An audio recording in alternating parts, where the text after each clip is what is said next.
Data analytics sama data analysis itu dua terms, dua kalimat yang sepertinya mirip ya.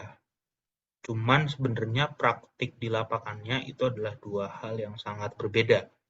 Data analytics itu fokus pada merubah data jadi insight, jadi data mentah jadi insight.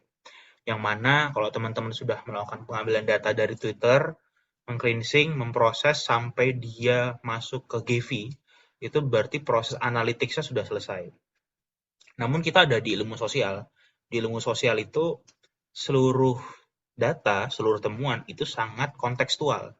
Jadi kita perlu melakukan kontekstualisasi, mengartikulasikan temuan kita menjadi narasi. Gitu. Jadi ada fase-fase analisis yang harus kita lakukan. Data analisis adalah kita melakukan interpretasi terhadap data yang sudah kita temukan. Jadi itu kuncinya. Data analytics itu adalah merubah data mentah jadi insight. Data analisis adalah melakukan interpretasi dari data yang kita temukan. Nah, tentunya untuk melakukan interpretasi, teman-teman perlu memahami algoritma jaringan, algoritma network dengan baik. Kalau tidak bisa memahami, maka sulit melakukan interpretasi. Nah, saya mau ngasih tips nih, melakukan interpretasi itu biasanya kalau saya seperti apa gitu.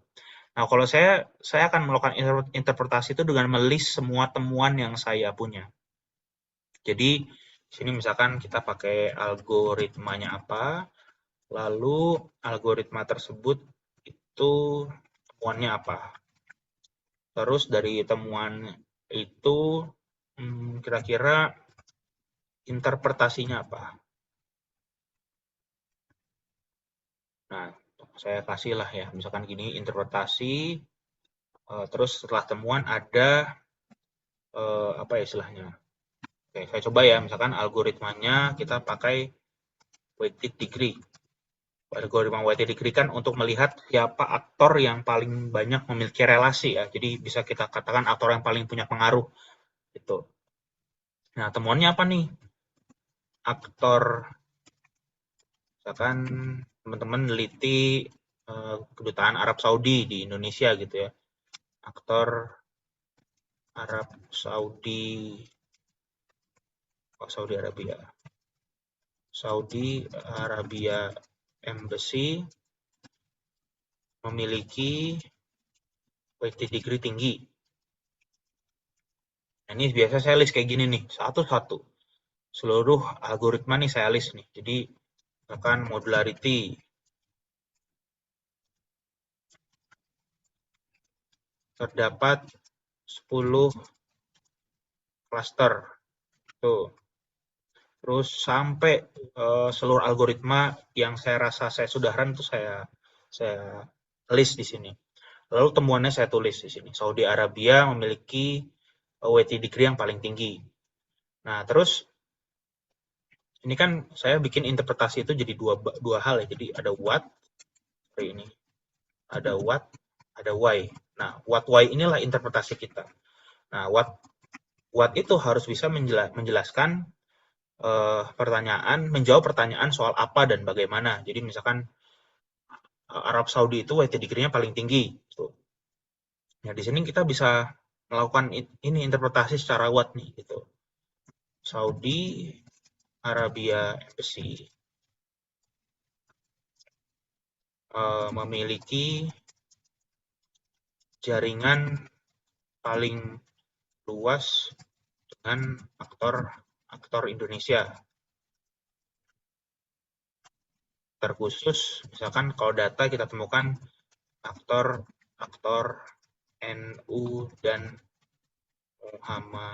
aktor-aktor Muhammadiyah misalkan ya. Oke. Jadi ini satu watt nih. Nah, setelah kita dapat kayak gini, kalau saya terbiasa bikin interpretasi itu ditabelin ya, jadi biar rapih gitu. Jadi setelah jadi semua, saya tinggal masukin ke narasi gitu. Saudi Arabia memiliki jaringan paling luas dengan aktor-aktor Indonesia terkhusus aktor Muhammadiyah. Nah, tugas kita adalah kita harus nyari tahu what ini mengapa terjadi. Mengapa Indonesia itu memiliki jaringan aktor mengapa Saudi Arabia Embassy itu memiliki jaringan aktor paling luas dengan aktor Indonesia terkhusus aktor Muhammadiyah. Nah, why-nya kenapa? Why ini nggak mungkin nih kita cari di ini ya, di di Twitter ya, karena biasanya nggak kelihatan gitu. Nah, yang harus kita temukan adalah kita harus cari data sekunder. Kita bisa baca paper atau artikel yang memuat bagaimana kerjasama Saudi Arabia dengan Muhammadiyah. Nah, ternyata misalkan kita ada petua ini, Saudi Arabia sedang concern untuk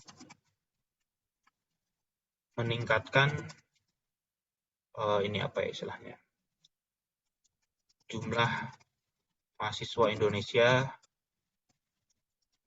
yang berkuliah di sana. Misalkan kita dapat nih narasi kayak gini, jadi kita dapat what dan why-nya. What-nya adalah Saudi Arabia menjalin hubungan yang kuat dengan Muhammadiyah. Why-nya adalah Saudi Arabia itu sedang concern dengan meningkatkan jumlah meningkatkan jumlah mahasiswa yang berkuliah di sana, kayak gitu. Nah, terus interpretasi lainnya, mengapa emang saya biasa bikin why 2 gitu. Pokoknya why-nya tuh sebanyak-banyak ya kalau saya. Jadi sampai saya puas. Why 1, oh Saudi Arabia itu concern untuk meningkatkan jumlah mahasiswa Indonesia yang berkuliah di sana. Terus kenapa ya Saudi Arabia itu pengen ningkatin jumlah mahasiswa? Oh, karena contoh serapan dana LPDP untuk keberangkatan ke Saudi masih rendah, kayak gitu. Oh, ternyata saya dapat nih fakta, ternyata Saudi Arabia tuh ngincer LPDP gitu, ngincer beasiswa LPDP supaya mahasiswa Indonesia berangkat dengan beasiswa LPDP ke Saudi kayak gitu. Terus saya masih bisa tarik lagi nih sampai Y3 gitu. Mengapa sih Saudi Arabia itu mengincar dana pendidikan seperti itu? Karena Saudi Arabia punya kepentingan di situ. Oh, karena ini bagian dari kepentingan besar Saudi Arabia sedang mencari sumber pendanaan baru selain minyak misalkan kayak gitu. Cari sumber pendanaan baru selain minyak. Bisa juga Saudi karena mentransformasi negaranya ingin menunjukkan model masyarakat Saudi yang baru yang tidak strict Islamnya misalkan gitu ke dunia. Makanya caranya adalah dengan pendidikan.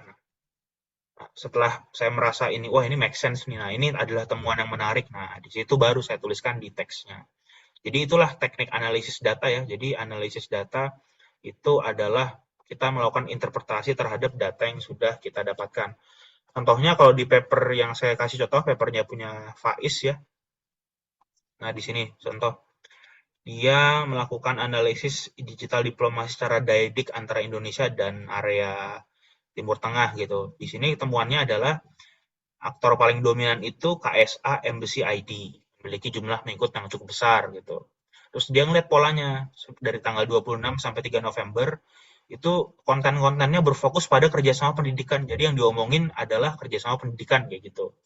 Nah, di sini Faiz ngasih why-nya kenapa. Oh, ternyata kenapa sih berfokus pada kerjasama pendidikan? Langkah yang dilakukan Arab Saudi sangat baik apabila dibandingkan dengan data jumlah mahasiswa ongoing di luar negeri. Arab Saudi tidak termasuk dalam 9 destinasi negara pendidikan. Jadi Arab Saudi makanya melakukan kerjasama pendidikan yang sangat kencang dengan Indonesia kayak gitu. Nah, ini contoh ya, ini why-nya tuh dapat banget di sini. Nah, ini salah satu paper tugas UTS dari kelas digital diplomasi punyanya Nasrul Faiz yang paling bagus menurut saya. Kira-kira gitu, semoga membantu untuk data analisisnya.